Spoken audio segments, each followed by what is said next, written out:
بسم اللہ الرحمن الرحیم۔ السلام علیکم۔ ان دنوں میری نئی نئی شادی ہوئی تھی۔ میں ایک الگ شہر میں اپنے شوہر کے ساتھ رہتی تھی۔ میرے سسرال والے دوسرے شہر میں رہا کرتے تھے۔ میں کبھی کبھی ان لوگوں سے ملنے جایا کرتی تھی۔ میرے شوہر کا اپنا کاروبار تھا۔ کاروبار میں وہ اکثر اتنا مصروف رہتے کہ اپنے گھر والوں کو بھی یاد نہیں کر پاتے تھے۔ ایک دن ان کی امی کا فون آیا، کہنے لگے کہ بیٹا تمہاری نئی نئی شادی ہوئی ہے، کم از کم اپنی ماں سے ملنے ہی آ جاؤ، بہنوں کا بھی حال احوال پوچھ لو، تمہارے ابا بھی حیات نہیں ہیں، انہیں بہت کمی محسوس ہوتی ہے۔ میں نے اپنے شوہر سے کہا کہ آپ اپنی بہنوں اور ماں سے ملنے کیوں نہیں جاتے؟ کہنے لگے کہ میں اس لیے نہیں جاتا کہ ان کی ذمہ داریاں بہت بھاری تھیں۔ میں نے اپنی بہن کو پڑھایا، ڈاکٹر بنایا، یہاں تک کہ وہ ایک ہسپتال میں نوکری پر بھی لگ گئی۔ اب میری ذمہ داریاں پوری ہو چکی ہیں، اور ویسے بھی میں کب تک ان کے ساتھ رہوں؟ پتہ ہے کہ میں اپنی ایک زندگی بناؤں اور کچھ عرصہ صرف خود پر ہی دھیان دوں۔ میں ان کی بات سمجھ گئی تھی، لیکن بار بار میری ساس کا فون آ رہا تھا۔ میں کیا جانتی تھی کہ وہاں جانے کے بعد ہم سب کی زندگیوں میں ایک بہت بڑا بھونچال آ جائے گا، اور پھر زندگی بھر ہم ان چیزوں کو یاد کرتے رہ جائیں گے۔ میں جیسے ہی اپنے سسرال گئی، پہلا سوال جو میری ساس نے مجھ سے پوچھا وہ یہ تھا کہ تم ہمیں خوشخبری کب سنا رہی ہو؟ میں حیران ہو گئی کہ میری ساس کو اتنی بھی کیا جلدی ہے۔ ابھی شادی کو 2 مہینے ہوئے تھے اور یہ ضد انہوں نے پہلے ہی لگا دی تھی۔ تب میری نند نے بڑی عجیب بات بولی، کہنے لگی کہ اسے بچے تو نہیں ہوں گے۔ ارے بھائی، اللہ نہ کرے کہ ایسا کچھ ہو، انشاءاللہ اللہ ان کو نیک اولاد دے گا۔ میری ساس نے تو بڑی شفقت سے کہا تھا، پر نند کہنے لگی کہ جب تک اس نے وہ لڈو نہیں کھائے تب تک ہمیں خوشخبری نہیں ملے گی۔ میری ساس نے اسے چپ رہنے کا اشارہ کیا، آنکھوں ہی آنکھوں میں وہ اسے چپ کروا رہی تھیں، لیکن میں سمجھ گئی تھی کہ مریم کچھ خاص بات کہنا چاہتی تھی۔ میں نے اس بات پر زیادہ دھیان نہیں دیا۔ شام کا وقت ہوا، سب لوگ چائے پینے میں مصروف تھے۔ میں نے دیکھا کہ میری نند برقع پہن رہی تھی۔ میری نظریں بہت تیز تھیں، میں ہمیشہ سے آس پاس کا اور ارد گرد کے ماحول پر نظر رکھتی تھی۔ آج بھی جب میں نے مریم کو برقع پہنتے دیکھا تو مجھے شک سا ہوا کہ وہ کہیں باہر جانے کی تیاری کر رہی ہے۔ جب وہ تیار ہو کر گھر سے باہر نکلنے لگی تو میں نے فوراً اسے اونچی آواز میں پوچھا، کہاں جا رہی ہو مریم؟ اس وقت وہ بھی اکیلے۔ میری بات سن کر وہ چونک گئی تھی، اس کو لگا تو برا تھا، لیکن مسکراتے ہوئے کہنے لگی، بھابھی میں صرف لڈو لینے کے لیے پاس والی بیکری میں جا رہی ہوں، وہاں سے جا کر لڈو لاؤں گی، آپ لوگ بھی کھائیں گے تو بہت مزہ آئے گا آپ کو۔ ہاں مگر میں میٹھا نہیں کھاتی، چلو کوئی بات نہیں، تم باقیوں کے لیے لے آؤ۔ نہیں بھابھی، آپ کو لڈو تو کھانے ہی پڑیں گے۔ یہ کہہ کر وہ تیزی سے گھر سے نکل گئی۔ میری ساس اسے افسوس سے جاتا دیکھتی رہیں۔ لگتا تھا کہ ان کو بھی یہ بات اچھی نہیں لگی، لیکن اپنی بیٹی کے ہاتھوں مجبور تھیں۔ اب میرے سامنے اس کی برائیاں تو کر نہیں سکتی تھیں، اسی لیے میں خاموشی سے بیٹھ گئی۔ تقریباً 2-3 گھنٹے ہوئے ہوں گے کہ میری نند گھر واپس آ گئی۔ آتے ہی اس نے میرے منہ میں لڈو ٹھونسنے کی کوشش کی، کہنے لگی، بھابھی یہ خاص لڈو میں آپ کے لیے لے کر آئی ہوں، بیکری کے لڈو ہیں، حاجی عرفان جی بناتے ہیں۔ ہاں حاجی عرفان ہمارے جاننے والے ہیں بیٹی، ان کے ہاتھ کے لڈو بہت مشہور ہیں، ان کے بارے میں تو بہت ساری باتیں مشہور ہیں، لیکن ابھی تک میں نے تو خود نہیں کھا کر دیکھے۔ امی آپ کو یہ لڈو کھانے کی ضرورت بھی نہیں ہے، آپ کی عمر نہیں ہے، ماں کو ٹوکتے ہوئے کہا تھا۔ کیوں بھائی، لڈو کھانے کی بھی کیا کوئی عمر ہوتی ہے؟ میری ساس نے مشکوک انداز میں پوچھا تو نند نے آنکھ سے اشارہ کرتے ہوئے انہیں کہا، جی امی، یہ لڈو صرف بھابھی کے لیے لائے ہیں، اور کوئی ان لڈوؤں کو ہاتھ بھی نہیں لگائے گا، میں فریج میں رکھ دیتی ہوں، بھابھی آپ بعد میں کھا لینا۔ میری نند نے مجھے کہہ تو دیا تھا، لیکن میں بھی بڑی چالاک تھی۔ زندگی بھر میں نے کسی پر مکمل اعتبار نہیں کیا تھا، میں ہمیشہ کھلی آنکھیں رکھتی تھی تاکہ اگلا بندہ دھوکہ دینا چاہے بھی تو دے نہ سکے، بعد میں گلے شکوے کرنے کا کیا فائدہ۔ میں صبح اٹھی، میں نے کچن میں جا کر ایک چکر لگایا، کچھ کھانا کھایا اور اسی کو سحری سمجھ کر روزے کی نیت کر لی۔ میں نے اپنے شوہر کو بھی بتا دیا کہ آج میرا روزہ ہے، میں کچھ نفلی روزے رکھا کرتی ہوں تاکہ زندگی میں برکت رہے۔ لیکن صبح اٹھتے ہی سب لوگ ناشتے کی میز پر گئے، میں اپنے کمرے میں ہی بیٹھی رہ گئی۔ سب لوگوں نے ناشتہ کیا، تب کسی کو میری یاد نہیں آئی۔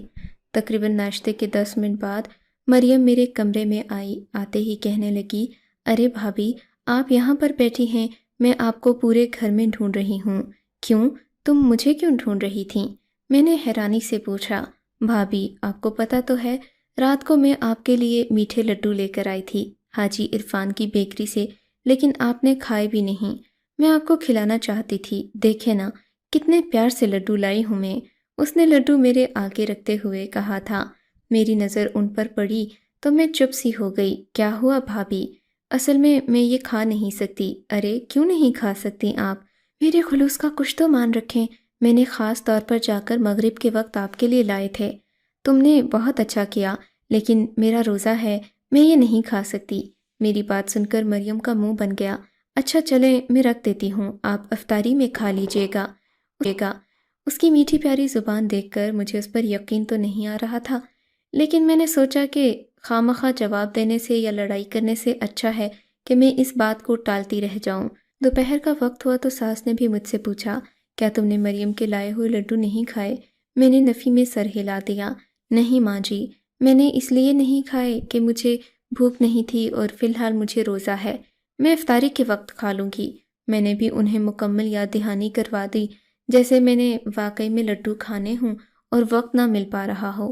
افطاری سے تھوڑے پہلے میں اپنے کمرے میں بیٹھی ہوئی تھی کہ مجھے مریم نے آواز دے کر باہر بلایا۔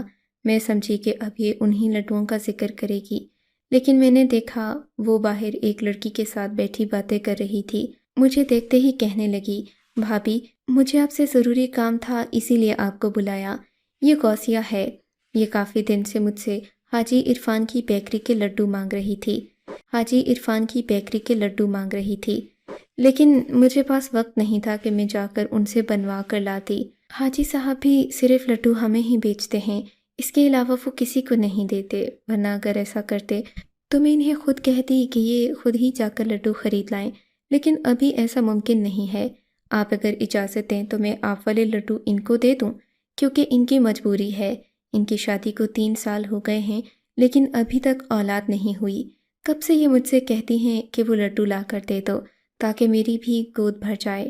یہ سن کر میں پریشان ہو گئی۔ کیا مطلب؟ یہ لڈو کیا اولاد کے لیے دیے جاتے ہیں؟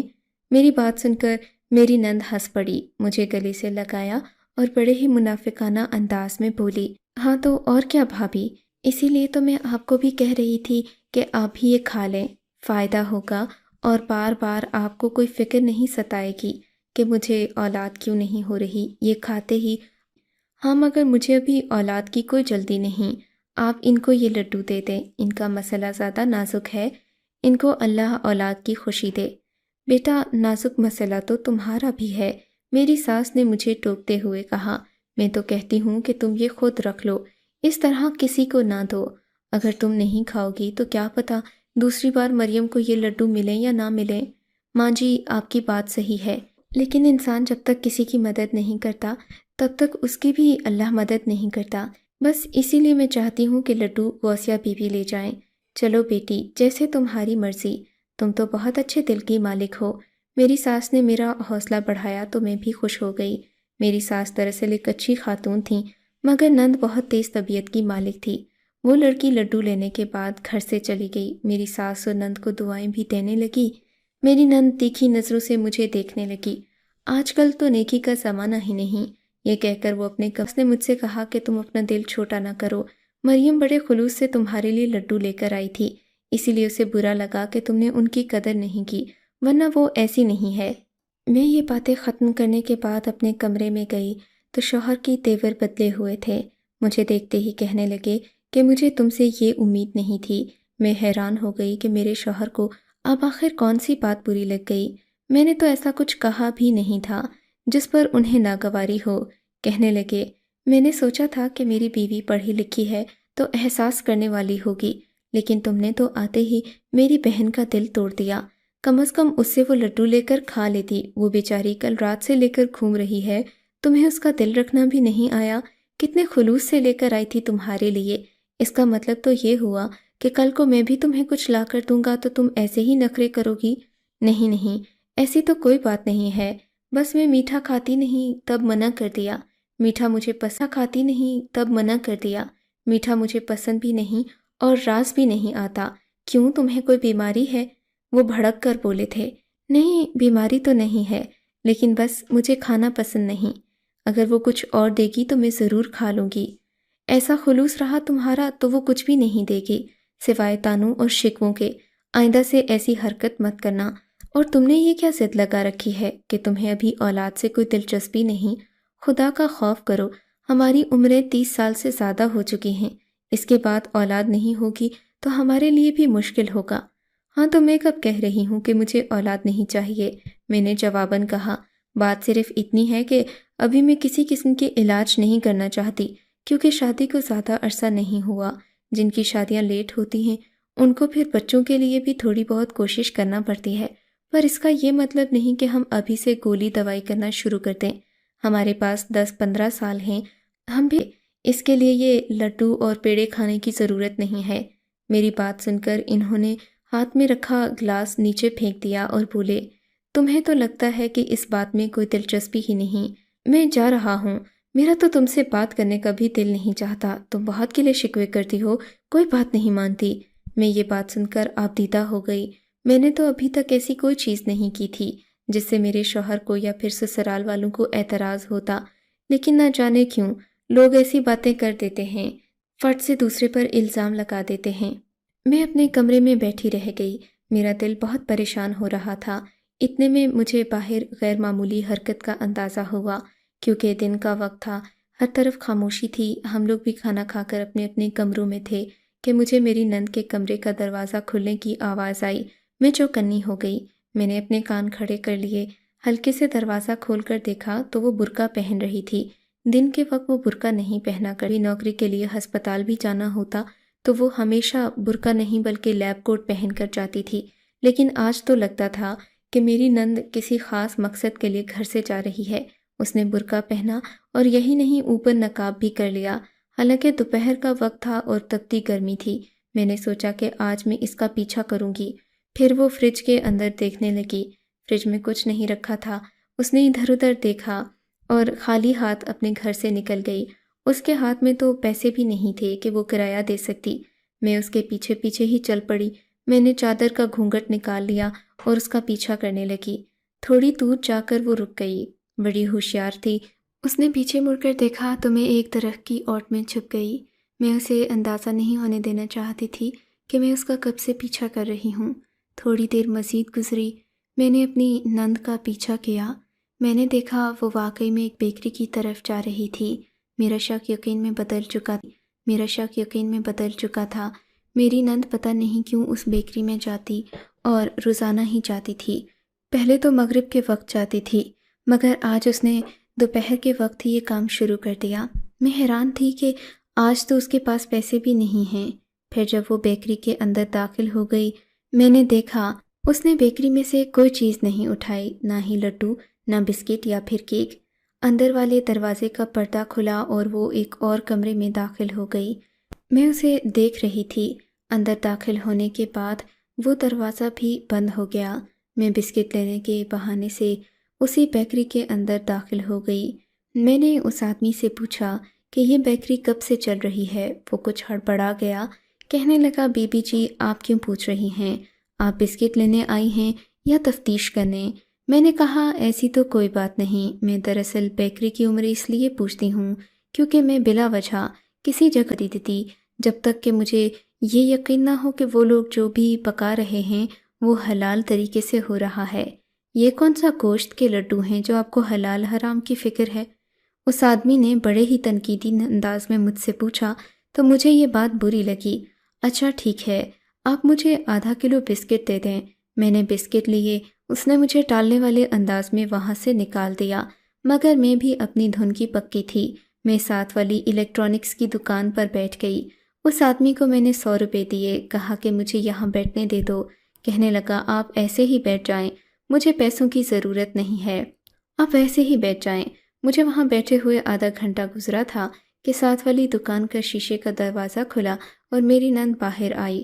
میں نے دیکھا اس نے اپنے ہاتھ میں کچھ چھپا رکھا تھا۔ مجھے حیرت ہوئی اور تجسس بھی۔ میں اب دوبارہ اس کے پیچھے پیچھے چل پڑی۔ راستے پورے میں وہ ہاتھ میں کچھ چھپائے ادھر ادھر دیکھتی رہی، کچھ چھپائے ادھر ادھر دیکھتی رہی۔ پھر ایک جگہ رک کر اس نے وہ پوٹلی کھولی تو میں حیران رہ گئی۔ مجھے تو یقین نہیں تھا کہ میری نند اس قدر پہنچی ہوئی چیز ہے۔ آخر ایسا کیسے ہو سکتا ہے؟ وہ تو وہاں پر خود خریداری کرنے گئی تھی، پھر اتنی بڑی بات کیسے ممکن ہے؟ مجھے اپنی آنکھوں پر یقین نہیں آ رہا تھا۔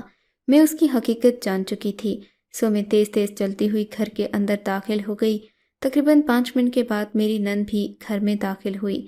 میرا سانس پھولا ہوا تھا کیونکہ میں تیز تیز چل کر آئی تھی۔ میں اس سے پہلے گھر پہنچنا چاہتی تھی۔ وہ گھر پہنچی تو مجھے اپنے چہرے پر دیکھ کر حیران رہ گئی۔ بولی کہ بھابھی، آپ ابھی باہر کیا کر رہی ہیں؟ آپ کو اپنے کمرے میں ہونا چاہیے، بلکہ آپ کو آرام کرنا چاہیے۔ کیوں؟ میں کیوں آرام کروں؟ مجھے کوئی بیماری تو نہیں؟ میری بات سن کر وہ ہلکا سا ہنس پڑی، پر اس کے چہرے کی ہنسی اصلی نہیں تھی۔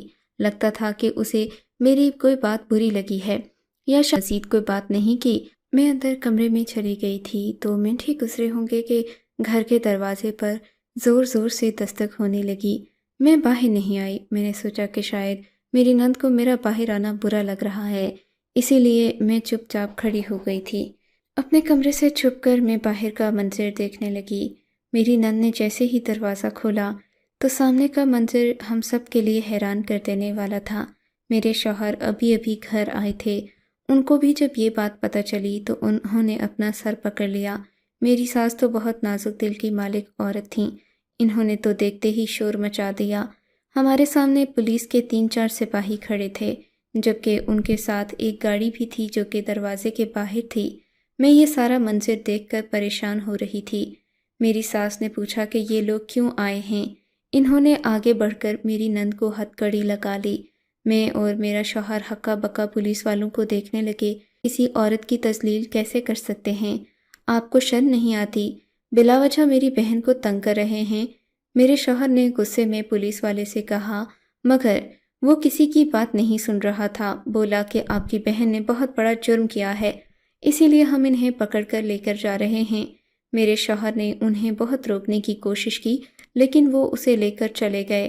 ہم لوگ بھاگتے ہوئے پولیس موبائل تک آئے، دیکھا تو وہاں پر ایک بوڑھا آدمی بھی بیٹھا ہوا تھا۔ اس کی عمر کوئی 40 سے 45 سال کے قریب لگتی تھی۔ داڑھی بھی ایسی ہی تھی، البتہ دبلا پتلا تھا۔ میری نند اس آدمی کے ساتھ یوں بیٹھی ہوئی تھی جیسے اسے عرصے سے جانتی ہو۔ دونوں آپس میں باتیں کر رہے تھے۔ میری نند نے ہمیں کہا کہ تم لوگوں کو پریشان ہونے کی ضرورت نہیں، میں اپنی ذمہ دار خود ہوں، کچھ نہ کچھ بندوبست کر ہی لوں گی، تم لوگ گھر چلے جاؤ۔ میں اپنی نند کی ہمت پر حیران تھی۔ ویسے تو پولیس والوں یا پھر کسی کو بھی دیکھ کر لڑکی کی جان نکل جاتی ہے، پر میری نند بڑی ہمت والی تھی۔ اس نے ابھی بھی ڈاکٹر والا کوٹ پہن رکھا تھا۔ وہ تھانے چلی گئی۔ میرا شوہر میری منت کرنے لگا، بولا کہ اپنے ماموں سے کہو میری بہن کی ضمانت کروا دیں۔ میرے ماموں ایک تھانے میں ایس پی تھے، لیکن وہ تھانہ تو یہاں سے دور تھا، یہ اس کی حدود میں نہیں آتا تھا۔ میرے شوہر نے میری منت کی کہ تم اپنے ماموں سے کہو کچھ کریں، ان کے تعلقات تو ہوں گے ہی۔ میری بہن تھانے میں جائے گی تو کون اس سے شادی کرے گا؟ اس بیچاری کی تو شہرت خراب ہو کر رہ جائے گی۔ میں نے اپنے ماموں کو فون کیا، ان کو ساری بات بتائی۔ کہنے لگے کہ ٹھیک ہے، میں کچھ کرتا ہوں، تم لوگ پریشان نہیں ہو۔ شام کا وقت تھا۔ میرے ماموں نے دوبارہ فون کیا، کہنے لگے کہ اپنے شوہر سے کہو کہ میرے ساتھ اسی تھانے چلے، میں اس کی بہن کی ضمانت کروا کر گھر لے آؤں گا۔ میرے شوہر کے ہاتھ پاؤں پھولے ہوئے تھے۔ ماموں جان خود اپنی گاڑی میں ان کو لینے آئے، پھر وہ دونوں تھانے چلے گئے۔ تھانے جا کر نہ جانے کیا کیا معاملات ہوئے۔ میری بہن یعنی میری نند واپس گھر آ گئی۔ گھر آ کر وہ اپنے کمرے میں چھپ گئی تھی، بہت شرمندہ تھی، ہم میں سے کسی کے ساتھ بھی بات نہیں کر رہی تھی۔ آج تو اس کا لائسنس بھی کینسل ہو گیا تھا۔ میرے شوہر نے کہا کہ لائسنس کینسل ہونے کے بعد میری بہن تقریباً 10 سال کے لیے نوکری نہیں کر سکتی۔ اب اسے بہت زیادہ محنت کرنا ہوگی، باہر کے ملک جانے کا تو سوال ہی پیدا نہیں ہوتا۔ یہ اگلا مسئلہ ہے جس کے لیے مجھے کوشش کرنا ہوگی۔ میں اپنے شوہر کو دیکھ کر خود بھی پریشان ہو گئی تھی، نہیں چاہتی تھی کہ ان کی زندگی میں کوئی مسئلہ آئے۔ میں نے کہا کہ ایسا کیا ہوا جو آپ کی بہن کو تھانے جانا پڑا؟ کہنے لگے کہ وہ جب سے میڈیکل کی فیلڈ میں آئی تھی لوگوں کی خدمت کرنے کے لیے ہی آئی تھی، لیکن تمہیں تو پتہ ہے اچھے برے لوگ ہر جگہ ہوتے ہیں۔ حاجی عرفان نامی اس مافیا کے لیڈر نے میری بہن کو نشہ بیچنے پر لگا دیا، اور تو اور اس نے گھر کے لوگوں کو بھی نشہ بیچنے کی کوشش کی۔ امی بھی اس کے لائے ہوئے لڈوؤں کی عادی ہو گئی تھیں، لیکن وہ لڈو 1000 روپے کے آدھا پاؤ بھی نہیں ملتے تھے۔ امی جان کو بھی اس نے اسی لت میں لگا دیا اور بہانے عجیب سے بناتی، کبھی کسی کو کہتی کہ یہ لڈو کھانے سے اولاد پیدا ہوتی ہے، تو کبھی کہتی کہ اس سے جگر کی صحت ٹھیک ہو جاتی ہے۔ لوگ ڈاکٹر کی بات پر یقین کرتے ہیں، اسی لیے ہر کوئی اس سے مہنگے داموں وہ لڈو خرید لیتا اور پھر اسے ان کی عادت پڑ جاتی۔ اور تو اور میری بہن نے اسی آدمی سے نکاح بھی کر لیا ہوا ہے، وہ بھی خفیہ نکاح۔ میں تو چاہتا ہوں کہ اس نکاح کو منسوخ کر دوں، پر بہن مان نہیں رہی، کہتی ہے کہ مجھے اپنے حال پر چھوڑ دو۔ اب تم ہی بتاؤ کہ میں کیا کروں؟ میں اپنی بہن کو اس کے حال پر چھوڑ دوں تو بھی اچھا نہیں لگتا، میں بھائی ہوں اس کا، وہ عزت ہے میری۔ میں نے اپنے شوہر کو جواب میں ایک ہی بات کہی کہ پاک عورتوں کے لیے پاک مرد اور ناپاک بدکار عورتوں کے لیے ضرورت نہیں۔ اگر وہ اچھی اور نیک نیت ہوتی تو اسے اچھا شوہر ملتا، لیکن اب جو اس نے کیا وہ اسی کی سزا بھگت رہی ہے۔ میں نے اپنے شوہر کو صحیح کہا یا غلط؟ اپنی رائے کا اظہار ضرور کیجیے گا۔ آپ کو اگر یہ کہانی اچھی لگی ہے تو اس ویڈیو کو لائک کیجیے، اور اس طرح کی مزید کہانیاں سننے کے لیے ہمارے چینل کو ضرور سبسکرائب کیجیے۔ کہانی سننے کا شکریہ۔ آپ سے ملاقات ہوگی اگلی ویڈیو میں، تب تک کے لیے اللہ حافظ۔